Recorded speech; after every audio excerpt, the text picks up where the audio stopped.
Lalu datanglah seorang dari ketujuh malaikat yang membawa ketujuh cawan itu dan berkata kepadaku, "Mari ke sini, aku akan menunjukkan kepadamu putusan atas pelacur besar yang duduk di tempat yang banyak airnya.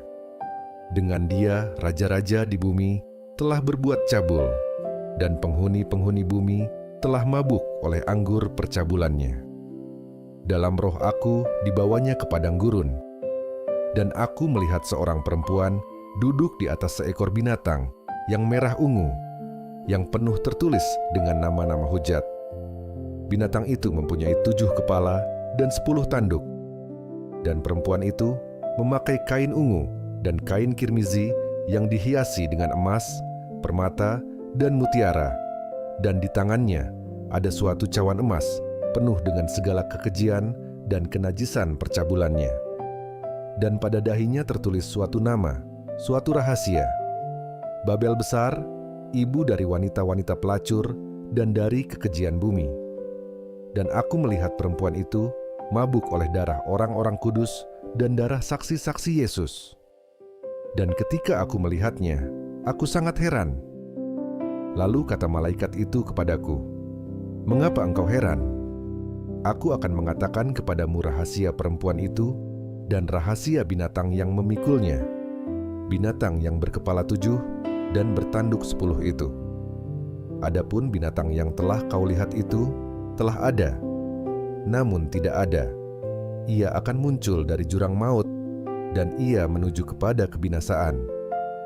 Dan mereka yang diam di bumi, yaitu mereka yang tidak tertulis di dalam kitab kehidupan sejak dunia dijadikan, akan heran apabila mereka melihat bahwa binatang itu telah ada, namun tidak ada, dan akan muncul lagi. Yang penting di sini ialah akal yang mengandung hikmat. Ketujuh kepala itu adalah 7 gunung. Yang di atasnya perempuan itu duduk, ketujuhnya adalah juga 7 raja. 5 di antaranya sudah jatuh. Yang satu ada, dan yang lain belum datang. Dan jika ia datang, ia akan tinggal seketika saja. Dan binatang yang pernah ada dan yang sekarang tidak ada itu, ia sendiri adalah raja ke-8. Dan namun demikian, satu dari ketujuh itu, dan ia menuju kepada kebinasaan. Dan ke-10 tanduk yang telah kau lihat itu adalah 10 raja, yang belum mulai memerintah, tetapi 1 jam lamanya mereka akan menerima kuasa sebagai raja bersama-sama dengan binatang itu. Mereka seias kata, kekuatan dan kekuasaan mereka berikan kepada binatang itu. Mereka akan berperang melawan anak domba, tetapi anak domba akan mengalahkan mereka, karena ia adalah Tuan di atas segala tuan dan raja di atas segala raja. Mereka bersama-sama dengan dia juga akan menang, yaitu mereka yang terpanggil, yang telah dipilih, dan yang setia. Lalu ia berkata kepadaku, "Semua air yang telah kau lihat, di mana wanita pelacur itu duduk, adalah bangsa-bangsa, dan rakyat banyak, dan kaum, dan bahasa.